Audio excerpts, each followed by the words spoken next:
everybody. Welcome to my homestead and welcome to my channel. My name is Jared. I hope you guys had a good weekend. Woke up this morning, saw this email from Carrie Brown. Hi, Jared. You've probably already seen this in your feed, but in case you haven't, I found this super exciting. In one of the comments, someone said it will be 3 years old in October. Think Passover 2024. I think Passover 2024 will be interesting, from Carrie Brown. She's referring to the red heifers, right? This is something that we haven't really talked about for a while. It's something that a lot of the Christian eschatological community are really closely watching because this is a key component of reinstating temple service for the third temple, according to Judaism. Now, why does that matter? Well, as far as our church goes, the Church of Jesus Christ of Latter-day Saints, I'm not sure if it does or it doesn't, but it's something that I'm still watching because we know that animal sacrifice is going to come back. And I'm going to show you all the sources. We're going to go through the entire thing all over again about what Joseph Smith said, Joseph Fielding Smith, about animal sacrifices, the sons of Levi offering a sacrifice in righteousness again. I can't remember the exact verbiage. So we're going to look at that, as well as what Bruce R. McConkie said about the temple in Jerusalem. So is this something that we should even be looking at as members of the Church of Jesus Christ of Latter-day Saints? I don't know. Maybe with so many things that have to do with the second coming, it's kind of maybe. So I'm going to watch it until I know otherwise. But it's not really clear right now. So we're going to look through what the church believes. First we're going to read the article. She sent me some stuff from the Facebook post, it looks like, or Twitter post. But that same exact thing is on Israel 365, so we'll read it there. We'll go through the church's beliefs in regards to the temple and animal sacrifice in the future, and then we're going to learn a little bit more about the red heifer at the end and the Islamic reaction. So that's how it'll go. So thank you, Carrie Brown, for sending this email. Quick correction, though. It's not 3 years old. It's 2 years old. 2 years old in a day. That's the age that they need to be in order to be turned to ashes for preparation for temple service, according to Judaism. So first, the article. This is on July 16th. So this is the most recent thing that I've seen on the red heifers. If you don't know, they have to be perfectly red. They can only have 2 and no more than 2 hairs that are anything but red. So, and there's always a chance that hairs will change color. So it seems like they're still good to go as of right now, or at least as of yesterday when this article was published. Biblical red heifer could bring million visitors to Samaria. All right. Well, let me go ahead and I'll read the scripture that they put here. From Numbers 19, verse 2. This is the ritual law that Hashem, or the Lord, Hashem means the name, but the Lord, has commanded. Instruct Bnei Israel, the children of Israel, to bring you a red cow without blemish, in which there is no defect, and on which no yoke has been laid. Okay, so this is something that you can find in the Bible. Here's a picture of one of them. These are, if I remember right, and I don't think it comes up in these articles I'm about to read, but I think that these are red Angus. So Angus is the type of breed of cow. I have a Angus Holstein cross, but he's dark. Okay. Hundreds of visitors flocked to Shiloh in Samaria's Binyamin region on Thursday to welcome a biblically pure red heifer. So, like I said, still good to go. The 22-month-old cow, and when they say cow, they're not meaning, okay, because if you don't know cows, you have a heifer, which is a female cow that has not had a calf yet. Okay, so it's a heifer, and then once the female does have a calf, then it becomes a cow. So they haven't had a calf yet. They're heifers, but this person's talking to a general audience that doesn't understand that.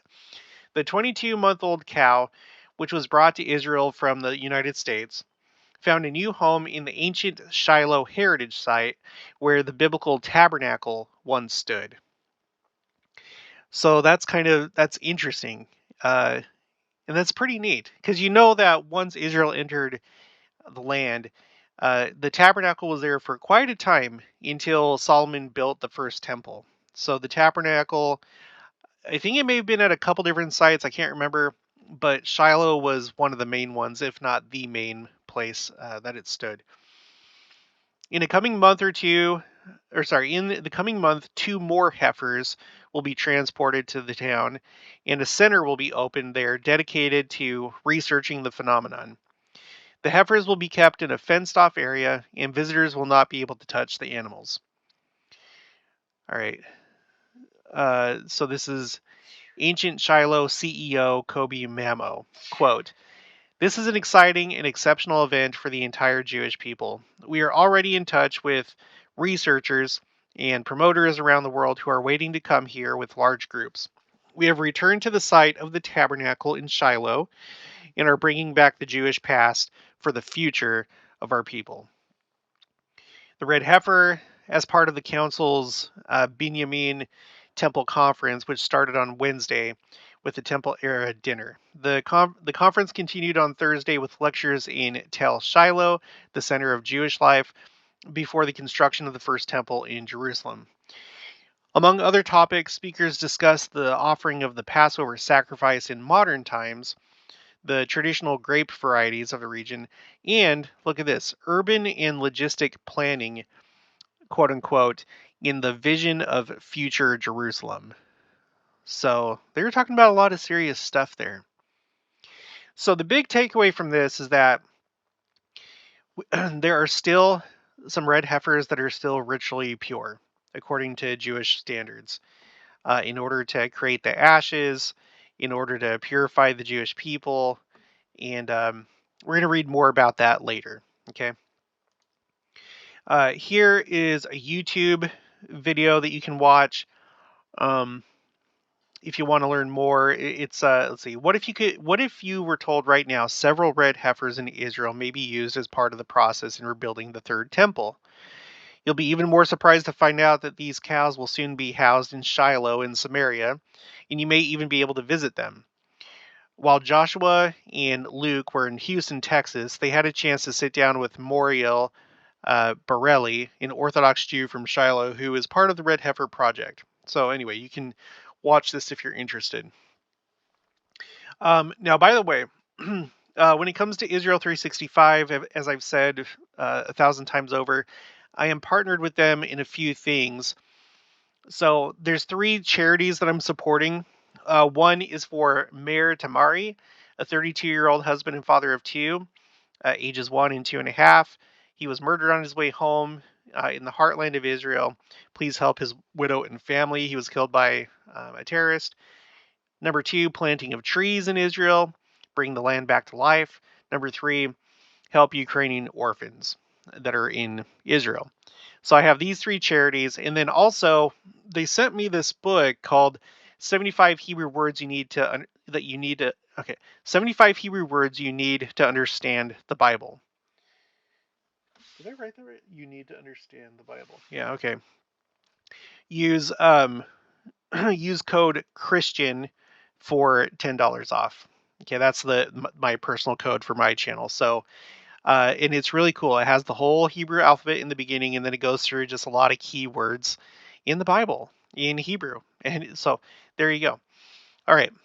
So now let's look at a few things here from the LDS perspective, starting with animal sacrifice. Would this even matter to us? Do we believe that animal sacrifice is coming back? The answer is yes, and I'll show you where. So right here, I'm on volume 4, chapter 11 of the History of the Church, and this is on BYU's website. All right, page 211. This is Joseph Smith speaking. It will be necessary here to make a few observations on the doctrine set forth in the above quotation. I guess we better read that. And he shall sit as a refiner and purifier of silver, and he shall purify the sons of Levi, and purge them as gold and silver, that they may offer unto the Lord. Okay. It'll be necessary here to make a few observations on the doctrine set forth in the above quotation. And it is generally supposed that sacrifice was entirely done away with the great sacrifice, i.e., the sacrifice of the Lord Jesus Christ, was offered up, and that there will be no necessity for the ordinance of sacrifice in the future. But those who assert this are certainly not acquainted with the duties, privileges, and authority of the priesthood or with the prophets. Okay? And this is still something that I think prevails in the church. They think, okay, well, the sacrifice was pointing to Christ. He came, he did it, so no more animal sacrifice. Well, look what he says. The offering of sacrifice has ever been connected and forms a part of the duties of the priesthood. It began with the priesthood and will continue until after the coming of Christ.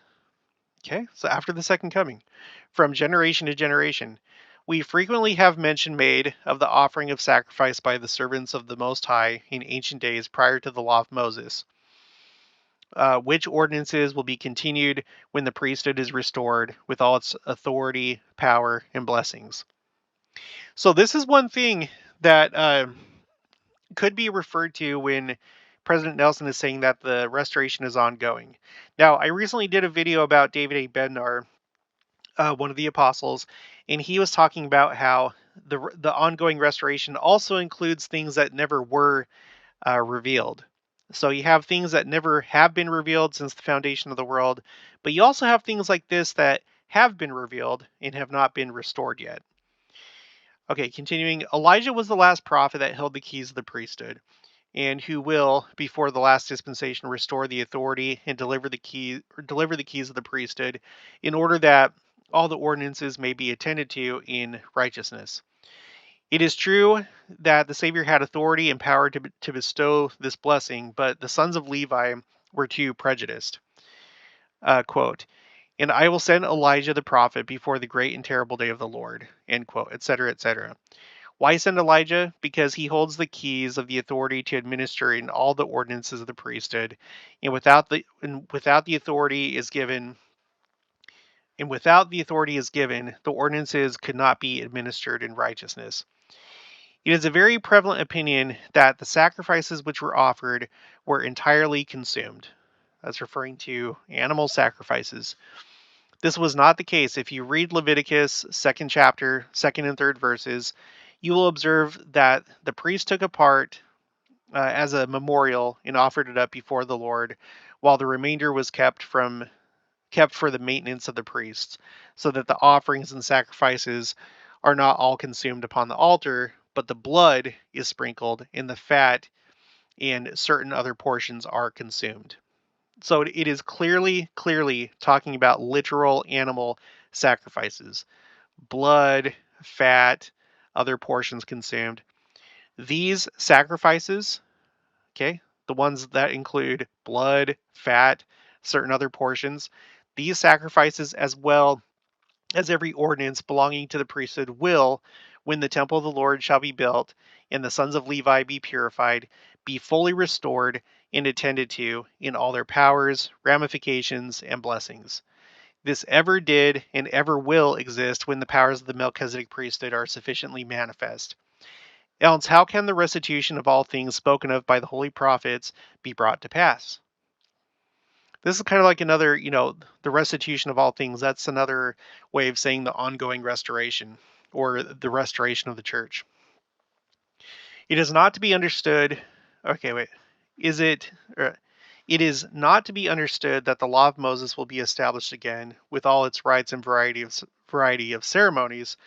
This has never been spoken of by the prophets, but those things which existed prior to Moses' day, namely sacrifice, will be continued. Now, what does that mean? Well, remember, Adam offered up sacrifice. We know that, and it continued from Adam all the way until Moses, when the law of Moses was instituted. So we're not talking about the law of Moses. We're talking about something that happened with the patriarchs all the way back. So this is not only found within the Aaronic / Levitical priesthood. It goes all the way back to Adam. And so that might help you understand more how it's like, yes, the law of Moses has been fulfilled. Well, this was not, this was included in the law of Moses, but it comes from a much more ancient time. Does that make sense? Now, Joseph Fielding Smith in Doctrines of Salvation, Volume 3, adds to this. Now, he says in a section called Restoration of Blood Sacrifices, okay, blood sacrifices, we are living in the dispensation of the fullness of times, into which all things are to be gathered, and all things are to be restored since the beginning. Even this earth is to be restored to the condition which prevailed before Adam's transgression. Now, in the nature of things, the law of sacrifice will have to be restored, or all things which were decreed by the Lord would not be restored. So he just repeats what Joseph Smith said. It'll be necessary, therefore, for the sons of Levi, who offered the blood sacrifices anciently in Israel, to offer such a sacrifice again, to round out and complete this ordinance in this dispensation. Sacrifice by shedding of blood was instituted in the days of Adam, and of necessity will have to be restored. Okay, the shedding of blood. The sacrifice of animals will be done to complete the restoration when the temple spoken of is built at the beginning of the millennium. So this is kind of interesting here. Okay, he's saying at the beginning of the millennium. So I'm not so sure we're going to see that before the second coming, based on what he's saying here. Remember, Joseph Fielding Smith, he's one of the prophets. So anyway, so let me just read that again. The sacrifice of animals will be done to complete the restoration when the temple spoken of is built at the beginning of the millennium, or in the restoration. Blood sacrifices will be performed long enough to complete the fullness of the restoration in this dispensation. Afterwards, sacrifice will be of some other character. So this is new, and I'm not entirely sure where he gets that, other than the fact that he's a prophet. At the time that he wrote this, he was actually president of the Quorum of the 12 Apostles, but shortly after he became president of the church. So I don't know, but I'm going to go with that. He has authority to say that. Okay. Now, you can find these same things, these same quotes, they're included in the Institute Manual for Doctrine and Covenants. Okay, so if you go to the section 13 chapter, the restoration of the Aaronic priesthood, you'll find that toward the end. It has the two quotes. And then it refers you to later on in the Institute Manual for section 128, Baptisms for the Dead. It says here, who are the sons of Levi and what is their offering?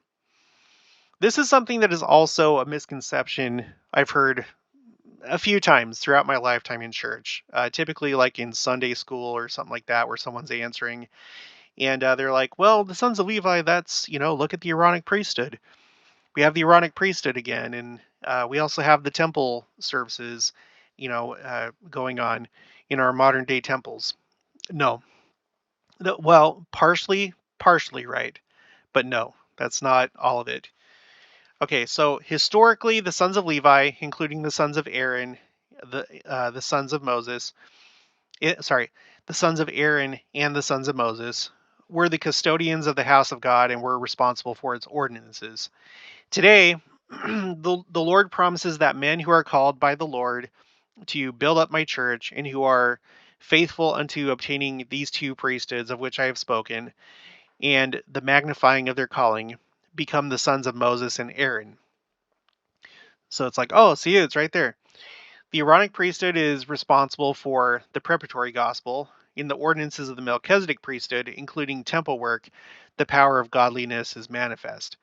As righteous saints serve the Lord in holy ordinances, including those of the temple, the sacrifice they offer through this service will be part of the offering in righteousness that the sons of Levi, including the sons of Moses and Aaron, will present to the Lord before his coming. Okay, so again, it is referring to, yes, it would include temple service as we're doing it right now, but that's only part of it. The other part is the sacrifice, the animal sacrifice. And just as a reminder, I did a poll, and it's still ongoing. It's active at all times, where I asked, which tribe of Israel are you from? And of course, this would be according to your patriarchal blessing. And this is an anonymous poll, so your name is not associated with this. I'll put a link for this in the description below in case you haven't taken it. So far, I've received it looks like 1,190 responses. And so this is the breakdown. As of right now, uh, Ephraim is at 88.8%. And then the next biggest is Manasseh with 5.6%. And then after that, just Joseph, because there's some people that, I guess in their patriarchal blessing, they aren't assigned to either Ephraim or Manasseh, and just Joseph. But I have a better way of looking at this. So we have Ephraim, Manasseh, Joseph, and then the next biggest groups. I have to emphasize this every time. The next biggest group tribes is Judah, Benjamin, and Levi. And these three tribes is what constitutes Judaism today. Most of them are from Judah. And then you have the Kohanim and the Leviim. The Kohanim are the priests, the sons of Aaron of the tribe of Levi.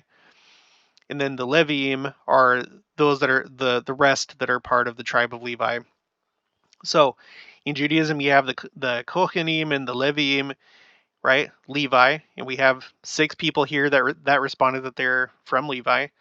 And then Benjamin, historically, it's known that they were with Judah, essentially. They remained with Judah. They're not part of the 10 lost tribes. So I'm not going to do a big study about this here. I've done it a million times before, and you can also just search it. It's well known. So these 3 tribes are what today we would call Jews, and they are the next biggest group on my poll, after Ephraim and Manasseh and Joseph.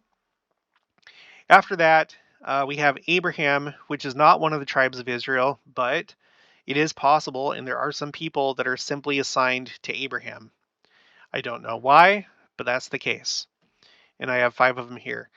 The next one is Dan, and then Reuben, and then Gad, Asher, Simeon, Naphtali, Issachar, Zebulun, and that's it. All right. So Levi is here among us, and it would seem that they're going to play a role when those sacrifices are reinstituted.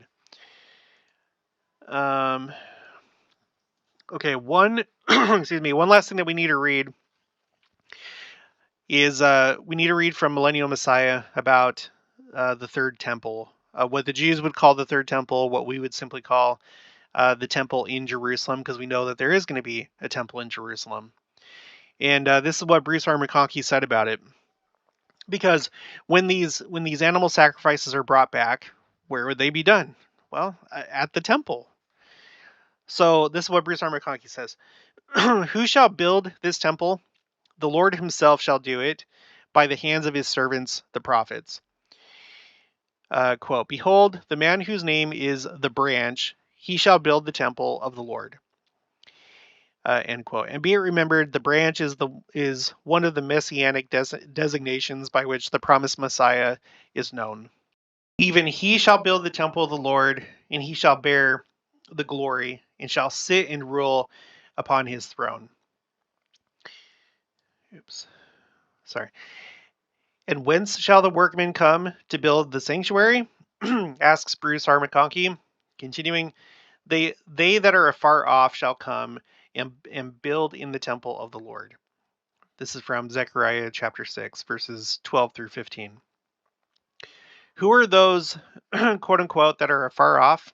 Who shall come to Jerusalem to build the house of the Lord? Surely they are the Jews who have been scattered afar.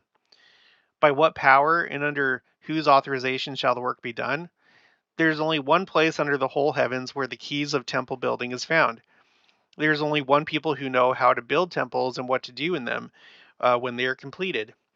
That people is the Latter-day Saints. The temple in Jerusalem will not be built by Jews who have assembled there for political purposes as at present. It will not be built by a people who know nothing whatever about the sealing ordinances and their application to the living and the dead.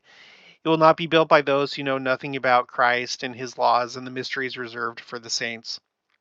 But it will be built by Jews who have come unto Christ, who once again are in the true fold of their ancient shepherd, who have learned anew about temples because they know that Elijah did come, not to sit in a vacant chair at some Jewish feast of the Passover, but to the Kirtland Temple on April 3rd, 1836, which, by the way, in that year, April 3rd was uh, on the Hebrew calendar, it was first fruits. That's when he returned to Joseph Smith and Oliver Cowdery. The temple in Jerusalem will be built by the Church of Jesus Christ of Latter-day Saints. They that are afar off, they that come from an American Zion, they who have they who have a temple in Salt Lake City will come to Jerusalem to build there another holy house in the Jerusalem portion of the mountains of the Lord's house. So, and I've talked about this pretty extensively in my playlist, BYU Jerusalem Center. There's always new people joining the channel, and I just want to say, if you've been to the BYU Jerusalem Center, I know all about it. Okay, at this point, I have done 36 videos about it, and there's going to be more than just that. There is no such thing anywhere that says that it was only built to be that center. There's people that'll always say, well, there's an agreement by the church for not to proselyte, in that the building will not be used for a temple or anything else. No, that's not true. At least no one has shown me so far where it says that the building can't be used for other purposes. The only thing that the Jews are concerned with, and that the Israeli government and the city government of Jerusalem, the only thing that they're concerned with is proselyting. And I haven't seen anything whatsoever saying that the center can't be changed into something else. They only care about proselyting. Secondly, I've looked into the architecture, all the different details. I've looked at a very interesting quote by Jeffrey R. Holland in regards to the BYU Jerusalem Center. He likes to drop little breadcrumbs, and he's done that in regards to the BYU Jerusalem Center. So, in my mind, it could definitely be the temple, especially when comparing the architect. Well, no, just watch this playlist. Okay, there's so much that I have already said about this. Some very, very, very, very, very interesting things. All right, so there's no such thing as it can't be turned into a temple at some time. And the church, by the way, will not go against the law or the agreements that they have with Israel. They're not going to do anything like that. That's not how our church operates. But the Lord, who is all powerful, that can do whatever he wants, and he can create miracles. He can do whatever he wants in whatever way he wants. So there's no BYU professor or anybody else that can tell you with a surety that it will never become a temple, because they are not the Lord, and they don't see the future. I'm telling you, you need to look at this. I've done some pretty interesting videos about, like I said, the architecture, the layout, even an interesting line. If you draw a line through the middle of the BYU Jerusalem Center, it goes to a very interesting place. The similarity in architecture between the Independence Visitor Center, which was built to be a temple, part of the 24 temple complex of the New Jerusalem. The architecture between that building and the BYU Jerusalem Center there's some pretty interesting similarities there. So I would highly encourage you to watch this playlist. I really, really would. I really, really would. Okay, so to finish this off, let's now go into a few more things about the red heifers. So before we do, I could imagine a scenario where the Lord would want everything done the correct way, the way that it was revealed in the Old Testament, in that red heifers be ready for those future sacrifices. I could see a scenario where Christ comes at the second coming to the Mount of Olives. There's a mass conversion of Jews that recognize him as the Messiah and the Savior. And then after that, using the ashes from the red heifer, they go forward and they perform sacrifices, animal sacrifices again. At which temple? Well, that I don't know, because I could see the third temple being constructed by the Jews. I could see that happening, and then the Lord later dedicating it, right? Or now the Jews with having the priesthood authority restored to them. I could see them. Well, no, I don't know exactly how it happened, but through proper priesthood authority, I could see the third temple that they had previously constructed rededicate or dedicated to the Lord. Does that make sense? So a temple that is built for animal sacrifice. I could also see the BYU Jerusalem Center having an altar set up there. Um, the altar could be any size. The Jews, what they're trying to do with the third temple, they're trying to build it to certain specifications, and that's fine. But that's not necessarily how it has to be if the BYU Jerusalem Center becomes the temple. It could be an altar of any size.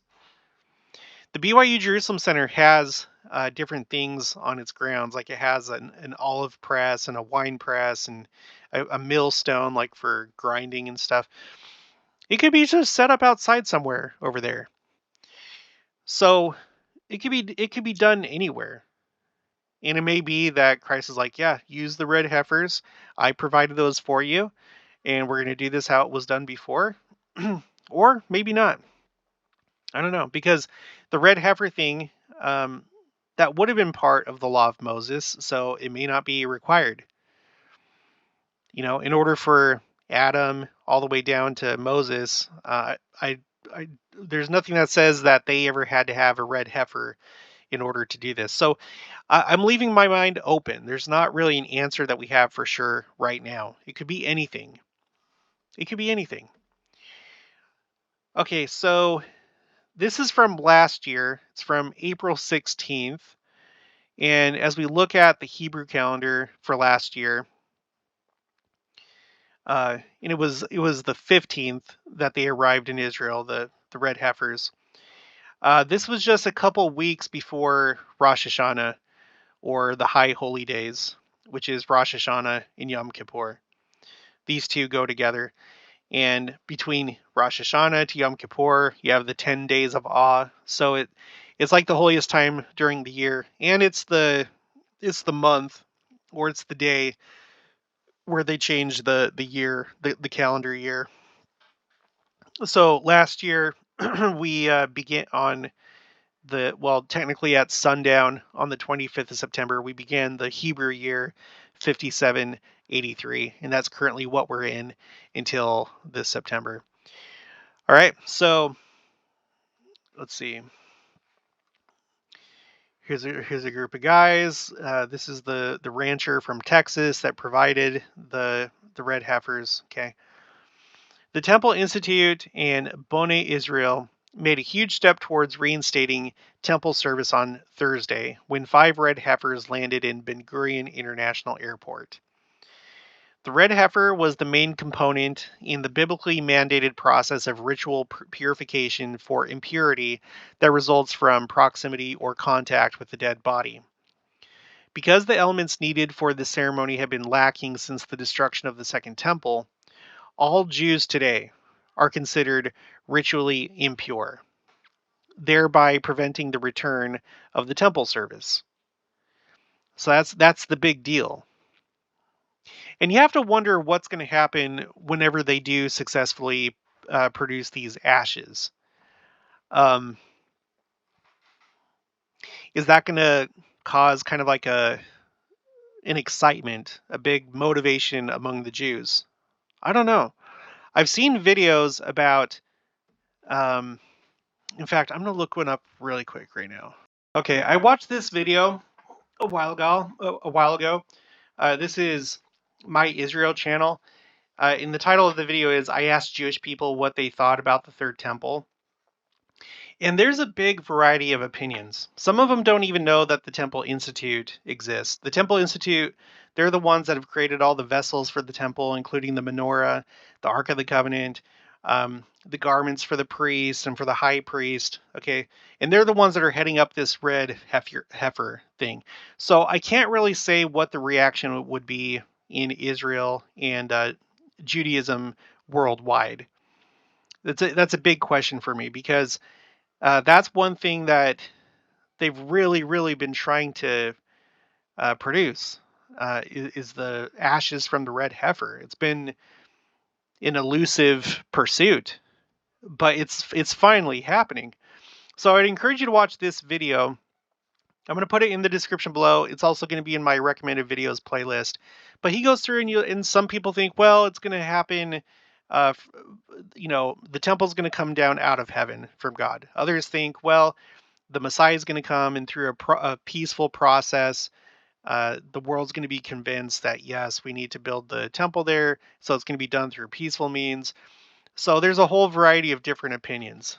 So, but I don't know what's going to happen whenever they actually produce the ashes. Maybe it'll still be the same. Maybe it'll be like, well, great, we have the ashes, but that doesn't really change the situation right now, does it? Okay, so because the elements needed for this ceremony have been lacking since the destruction of the Second Temple, all Jews today are considered ritually impure, thereby preventing the return of the temple service. The Temple Institute launched its Red Heifer program about a decade ago, led by Rabbi Azariah Ariel. But even in temple times, an animal that fulfilled the biblical requirements was exceedingly rare, failing to produce a suitable candidate from ranchers in Israel. The Temple Institute began investigating alternative sources for a red heifer. B'nai Israel, an organization that connects Christian lovers of Israel to the Holy Land, stepped in to help. Led by Byron Stinson, a native Texan, B'nai Israel understood ranchers. And by the way, I think this is that rabbi that it was just talking about. I'm not sure. No. Let's see. No, yeah, it is. It is. Okay, anyway, quote, I didn't set out to do this, but right now, I'm probably the best red heifer hunter in Texas, Byron quipped. The Bible says to bring a red cow to purify Israel, and I may not understand it, but I'm just doing what the Bible said. All right, later it says, a team of rabbis from the Temple Institute flew out to inspect the calves last year.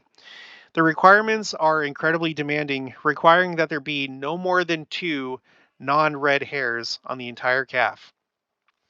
It must also never have been used for any labor or have been impregnated. The heifer must be 2 years and 1 day old. Okay, so there it is right there. It has to be 2 years and 1 day old. So we are coming up on that pretty quick. It's going to be this year, right? Because how old are they right now? Wait, does it say in this one? No. Was it that first one? Yeah. So this written in July 16th, yesterday, it said that, well, at least this one, it says the 22-month-old cow, so not plural. So at least one of them is 22 months. That means 2 months from now, August, September. So in September, we're going to have the first one available. Or thereabouts, because I don't know the exact age of the heifer. Okay, so the heifer must be 2 years and 1 day old to be suitable for the ceremony. Sometimes a calf that is perfectly red when it is young develops black or white hairs as it grows older, or may develop a blemish. Sometimes the colored hairs fall out or disappear. Certifying the calf requires a complete, intensive inspection in which a rabbi knowledgeable in the laws goes over the entire calf with a magnifying glass. That sounds like a lot of fun. Having had calves and cows myself. Kanan Kupietsky, an Orthodox Jewish resident of Efrat, is the liaison between B'nai Israel and the rabbis of the Temple Institute. Quote, The Jews don't need to be pure to build the temple or to bring the public sacrifices, Canaan explained. Continuing, on the other hand, purity will take it to the next level and will facilitate rebuilding the temple and doing the service. So they could build the temple or bring public sacrifices, right? But the rest of it, they wouldn't be able to do. The cows are between 5 to 8 months old. Remember, this is the article from last year. The cows are between 5 to 8 months old. To be suitable for the red heifer ceremony, the cow must be 2 years and 1 day old. So these heifers will be raised in Israel until they reach the proper age. From the time of Moses, who personally prepared the first heifer until the destruction of the temple, only 9 red heifers were prepared. Okay, from Moses until the destruction of the temple, meaning, I guess, the second temple. Nonetheless, this was sufficient to maintain the ritual purity of the entire nation for almost 2,000 years. According to Jewish tradition, there will only be 10 red heifers in human history, with the 10th heifer ushering in the Messianic era. Now, this is important because, again, we know that Christ was the promised Messiah, okay?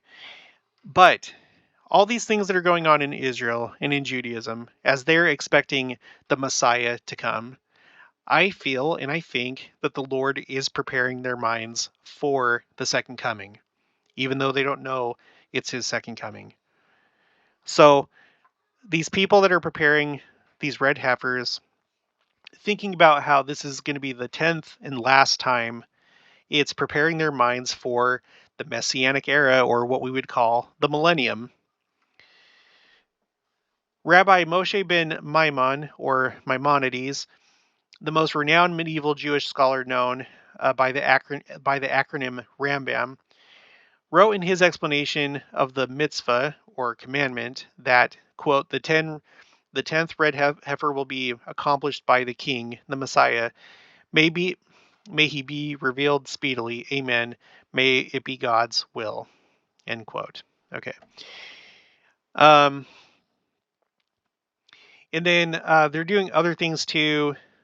You know, crimson worn dye, a key element for red heifer sacrifice developed in preparation for Third Temple. This is something. This article is from last year, June 28th of last year. On Monday, the Temple Institute completed its study of the biblical crimson dye with a practical demonstration. The study is part of the Institute's ongoing Red Heifer project, led by Rabbi Yisrael Ariel and his son Rabbi Azariah Ariel, as the crimson wool is a necessary element in the preparation for the ashes of the red heifer. And then I'm going to skip no, I'll read it. This is from Numbers 19:5-6. The cow will be burned in his sight.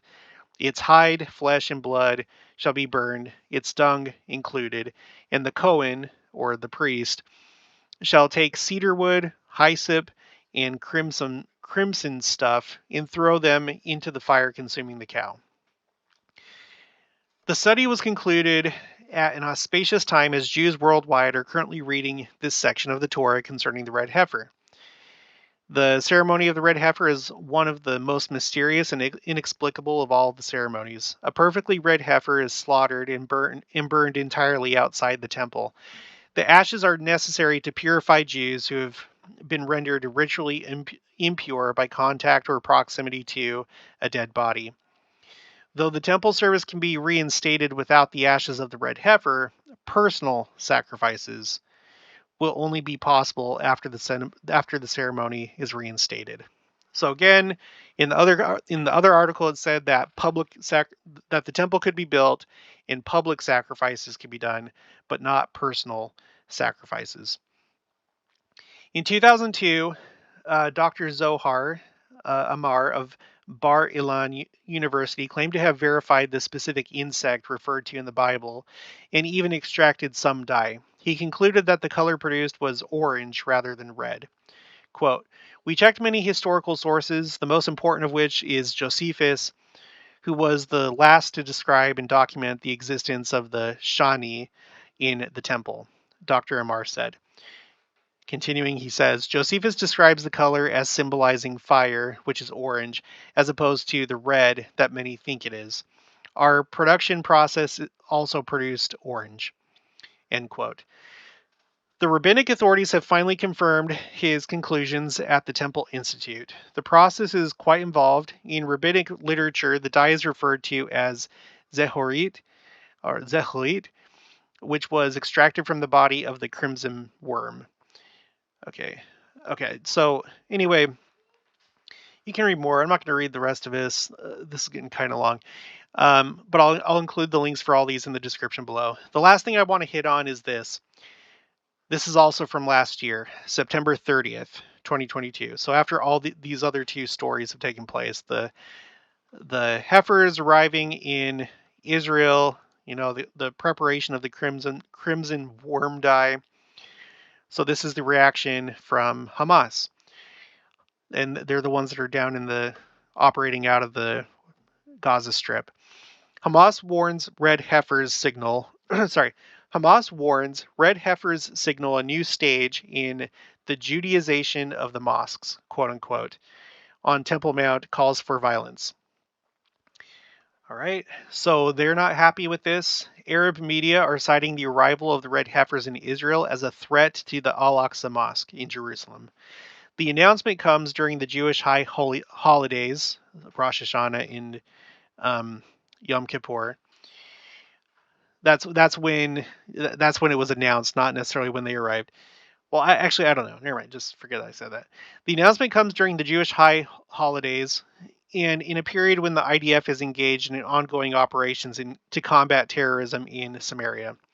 Arab language media, including the Al-Manar channel, which is closely associated with Hezbollah in Lebanon, are reporting on the intention of the temple organization to make a sacrifice on the Temple Mount. The Arab announcement comes just a few weeks after Boneh Israel, an organization that connects Christian lovers of Israel to the Holy Land, brought 5 young red cows, or heifers, to Israel with the intention of reinstating the Torah commandment associated with the red heifer. The Hamas journal Al Risala published an article claiming that the slogan Al-Aqsa is in danger is no longer sufficient because the Israelis are already working on manifesting the temple rituals that would Judaize the holy mosques, quote unquote. At a street rally held in Gaza last week, several speakers warned that Jews would hold religious ceremonies at the Temple Mount during the holidays. They especially warned against the blowing of the shofar, and that's like a ram's horn, trumpet or horn, in animal sacrifices, calling for a general uprising inside Israel, and called to prepare for an action similar to the one that led to the Guardian of the Walls operation last year. So, just by the red heifers arriving in Israel, they were literally up in arms, right, and calling for an uprising. So, I don't know what's going to happen when they actually produce the ashes once that time comes. So this is from Rabbi Yosef Berger, quote, "The ceremony of the red heifer may only be performed at a specific location on the Mount of Olives. It is not performed on the Temple Mount as they claimed. Also, the young cows that were brought to Israel were less than 1 year old and must be at least 2 years old to be suitable for the ceremony." So I don't know how much Hamas or Hezbollah or Palestinians or the entirety of Muslims, how much they know about this. Maybe they do know that this isn't this wouldn't be done on the Temple Mount, but it would lead to Jews wanting to sacrifice on the Temple Mount. I don't know what they know. They can't all be ignorant to this fact, because just like I'm reading this article, they can read it too in other sources. So I don't know. Surely some of them know that once the red heifers are sacrificed and turned into ashes, certainly some of them would know that, okay, well, this is like one of the main and final things that they were waiting for. Now that they have the ashes, they have everything ready to go to build the temple. And so maybe that would set off some alarms. But I guess we're not going to know for a few months, but it is really close. At least for that one that's 22 months old right now. So if that one remains pure, I would assume that they would do it right away. I would assume. So we could be in for some interesting times in like October, or what did I say? It's right now it's July, August, either like September or October, depending on the exact age of the cow or the heifer. No, I'm doing it. Thanks a lot, Israel 365. So we're in for some interesting times indeed. And you have to, the last thing I guess I would say is the last video that I did was about all the instability in Israel right now. In fact, tomorrow, they're calling for a day of uprising because of the judicial overhaul. So imagine that flares up, and then imagine that in a couple months here, that's still ongoing, and then they go ahead and they get the ashes from the red heifers. That would probably just inflame things even more. I would imagine if they were upset about them arriving, imagine what they're going to do when they are successfully sacrificed or burned on the Mount of Olives, because that's where they're supposed to be done, on the Mount of Olives.